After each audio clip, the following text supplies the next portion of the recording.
अग्रवाल जी जलंधर से। राधे राधे महाराज जी। महाराज जी, मान सम्मान, विलासिता, यश, इज्जत, ये सब चाहिए महाराज जी। तो भजन करो, भजन से प्राप्त होगा। भजन करो। देखो, यदि आप वास्तविक सुख चाहती हो तो भगवान से जुड़ना पड़ेगा। हमारा प्रारब्ध इतना बलवान नहीं कि बराबर हमको सुख दे सके। जैसे दिन है तो रात अवश्य आएगी, तो सुख है तो दुख अवश्य आएगा। अगर दुख को जड़ से मिटाना है तो भगवान की भक्ति करनी पड़ेगी। एक छोटा सा बालक भ्रू 6 महीने में भगवान को रिझा लेता है और चक्रवर्ती सम्राट पद और भगवान का परम पद ये सब कुछ प्राप्त कर लेता है। तो बिना भगवान से जुड़े मन की कामनाएं पूर्ण तो होंगी नहीं। ऐसे ही तो नहीं हो जाएंगी ना।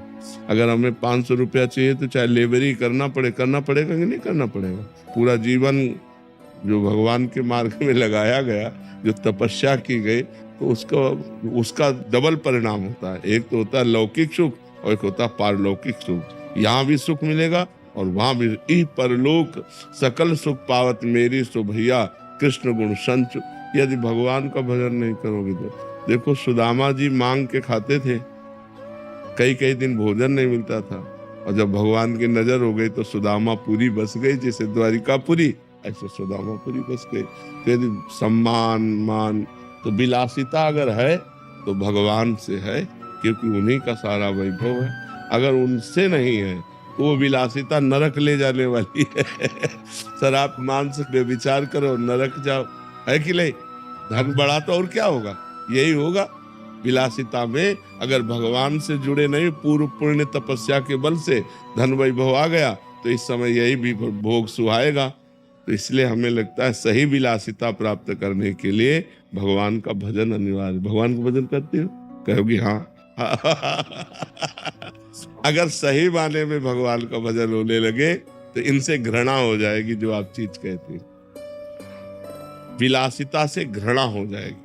तो विलासिता का अगर सही भाव प्राप्त करना है तो लक्ष्मीपति भगवान है, अनंत वैभव, अनंत ब्रह्मांडों का वैभव। तो भगवान की आराधना करो और वो दे, तब आनंद आए।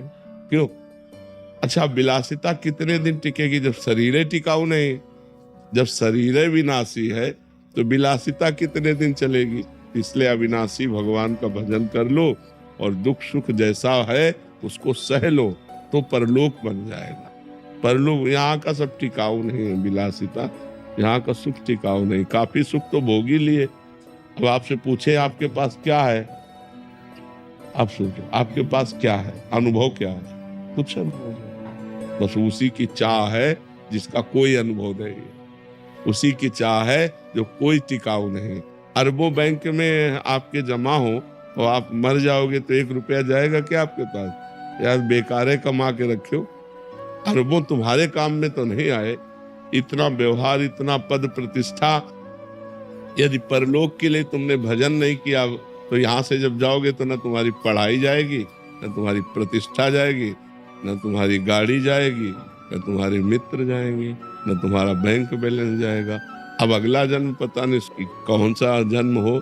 इसलिए हमको चाहिए कि मनुष्य जीवन में ऐसे आचरण करें कि पाप न हो, और ऐसे आचरण करें कि हमें भगवान की प्रसन्नता मिल जाए, हमारा अगला जन्म ठीक बन जाए।